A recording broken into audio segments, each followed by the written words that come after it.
first time I was here to locate the Ghanaian cane weaving community, a Nigerian told me point blank that these Ghanaians will steal my money. I was curious and I wondered why these two nationalities who share the same profession would have such level of animosity between them. And I'm here to find out why. If you're familiar with Maryland in Lagos, it is difficult to miss this beautiful display of handmade cane crafts. Beneath the Maryland Bridge, linking the Ojota area of the city, cane-based products such as chairs of all varieties, living room seaters, house decor, as well as baskets of all shapes and sizes are sold here. But behind this lush display of artistic brilliance lies a culture of discrimination against the migrant population of Ghanaian cane artisans, one which has been in practice for decades now. Unlike their Nigerian counterparts, Ghanaian cane artisans are restricted to a remote part of this cane weaving community. So what is the genesis of this unfair practice and why has it been perpetrated for so long? To find out, we paid a visit to Monkey Village, just behind the Maryland cane weaving community where the Ghanaian cane weavers live and work. This is Monkey Village, right here in Mende, Maryland, Lagos, Nigeria. In what appears to be the outback of the area, Ghanaian cane weavers are not allowed to venture beyond these parameters. While Nigerians are allowed to display their products, Ghanaians serve as laborers who manufacture these cane products for a fixed price. 54-year-old Adeyemi Bolarinwa concentrates hard as he weaves this basket. His calloused hands work deftly, and in a matter of minutes, he finishes one of his orders. Bolarinwa's father is Nigerian, but his mother is Ghanaian. Despite his being a Nigerian, Bolarinwa cannot sell his products directly to buyers. He can only sell to a group of Nigerian cane weavers, who in turn sell directly to customers. It's a rule among the Cane Weavers Association here which restricts non-Nigerian cane weavers from dealing directly with customers. They brought some job for one Nigerian man, according to the history, from 1986. Then the man delayed the job, and they saw another Ghanaian man. They went to, that's a Sheraton hotel. So they went to the Ghana man. The Ghana man did the thing in time as they want. So the contract go to that Ghana man. So then, now those people are the indigenous work against foreigners that they can share a place together. So the moment they granted that law still will work from 86 up to by this time. So Ghanaians don't have any choice to meet customers or something like sell in direct. So always we are in backyard that when they receive the order, they come and give us a job. That's the situation where we are facing now. As migrant workers, Bolarinwa says he and other Ghanaians have no choice than to obey this restrictive rule. So they keep their heads low and make the best of their meager income. A stranger cannot be like citizen, so we have no choice, and there's no any help. Because if someone came that we want to give you advance, they used to tell the person that this is a foreigner, we used to take your money around or something like that. So we have no choice. We are there in panic, and we just manage it because that's a handicraft. That's a hand job. We can't. That's my professional, actually. It's my professional. So anyhow, bear it. I'll manage it. We asked Bolarinwa if the Ghanaian cane weaving community in Maryland had made any attempt to report to relevant authorities. He says no one has come to help despite many complaints. We used to let people from Ghana embassy to come and interview us at times. But there's no help. There's no help. We try a lot. We joined their group, Nagacon and this and that, but at times, the way the thing they go, we see that there's no help. So the work will be like a struggle, with a struggle for our needs. Anyhow, we manage it and bear it. It gives further details of the mode of operation between the Nigerian cane sellers and the Ghanaian cane weavers. We arrange every basket within price, where it's a popular no. Then any quantity where the person want to come and book from you, he can give you advance. Then after finishing the product, we take your balance. That's the way we are going. Then I submit for them, I take my balance. Some people are pay cash, some people can give you in half basis. He can give you advance. When you finish, supply the thing to the who come and done the work with you. Then you take your balance from. We have no chance because there's no shade. He cannot give you, as a foreigner, he cannot give you shade to shade your market. They share by themselves. Kwaku Noah is another Ghanaian cane weaver in Maryland. For 15 years, Kwaku has struggled to make ends meet due to the trade inequality he suffers. Maybe the price we are going to sell for woman as this back here. If I did roadside, one day, God goes see me about a better customer where I can sell for the person where I could see gain pass where I did. So it affects us. So if we are on the roadside, I'm sure say we go see better customer pass, better price pass what we are gaining as the back here. Fed up with the unpleasant situation, a number of Ghanaian cane weavers have either moved back to their home country or adopted other trades. Now the once boisterous community has become a shadow of itself.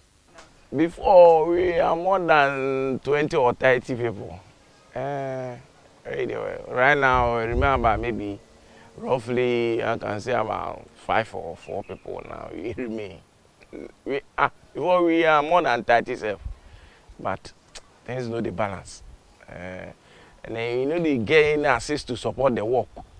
Everything I'm money now. So if you know, gain a way to get something assist your business, you can go forward. So right now, I know they're easy for us. As you can settle another side like that, it's money, because to get a place to stay, it's money, but how to money no day on hand like that.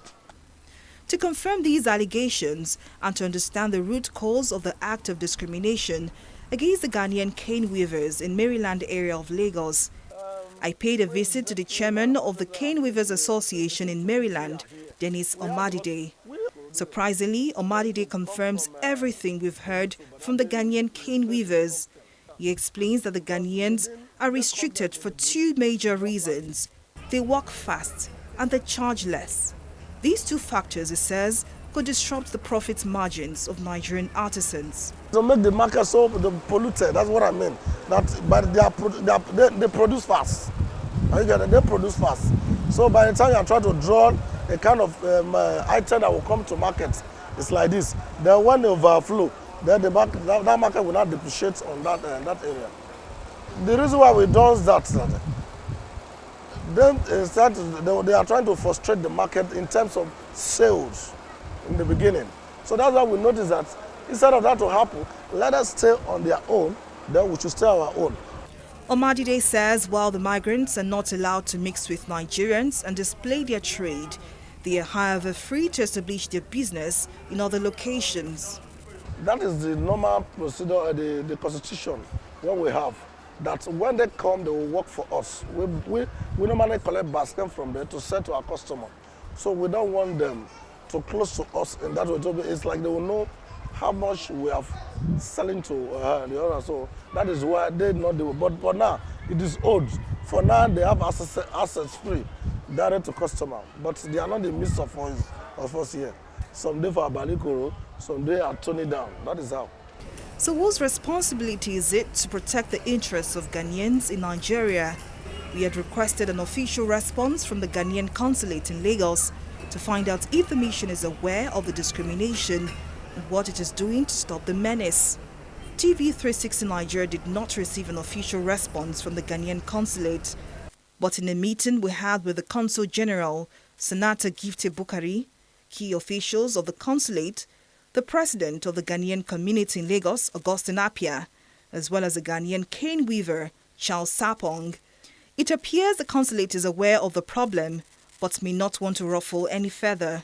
I'm just coming out from a meeting with the Ghanaian Consulate General, Senator Gifty Bukari, who appeared irate about a request for an interview, especially the part that spoke about publishing the findings of this investigation with or without an official response from the consulate. Now the Consulate General declined to give an official interview on what she's doing to ensure that Ghanaian cane weavers in the Mende area of Lagos are not discriminated against. Now, our phones were confiscated and we are not allowed to take any recordings. As the second largest country with a migrant population of over 1.3 million, Nigeria has a national policy to address labor migration issues. Page 21 and 22 of the National Policy on Labor Migration clearly states that migrant workers have the right to negotiate by collective bargaining, enjoy freedom of movement, as well as upholding equal treatment and non-discrimination regardless of migration status. But it appears some Nigerian businesses are not willing to accommodate migrants. Director General of Nigerian Association of Chambers of Commerce, Industry, Mines and Agriculture, Nasima Shola Obadimu, says the unfair treatment of Ghanaian cane weavers is nothing short of bullying. It's just a case of bullying. It's to some level a case of harassment. You know, even within the Nigerian environment, you can open a shop and start selling pepper, and the second day some people will come to you that they want to seal your shop. So is there any law in Nigeria limiting the trading activities of migrant workers in Nigeria? We have this ECOWAS treaty that encourages free movement of goods and services within the West African sub-region. So for West African nationals, they can do their business freely. We have Nigerians doing businesses all along the West African coast. So if they are West African nationals, they can do their business. So far it is a legit business, and when they are operating within the laws of Nigeria, they are free citizens. Sadly, the problem of discrimination of migrant workers is not peculiar to Nigeria alone. There have been documented cases of discrimination against Nigerians in Ghana, xenophobic acts against other Africans in South Africa, and the general attitude of hostility against Africans, which experts say has affected the social, political, and economic cohesion of the continent. As a Nigerian, if I'm heading up to Ghana, there's this orientation, European orientation, that yes, I'm heading up the north of Africa. So they don't see this whole reality of trade between borders and trade within African countries.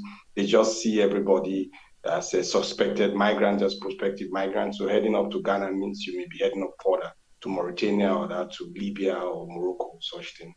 So and in this whole situation, people are made to be criminal, made to appear like criminals, because the moment you go across the barriers, the borders, and then you are not with the right documents, so to say, then you are seen as a criminal. And being a criminal means, yes, you are being identified as somebody who is illegal.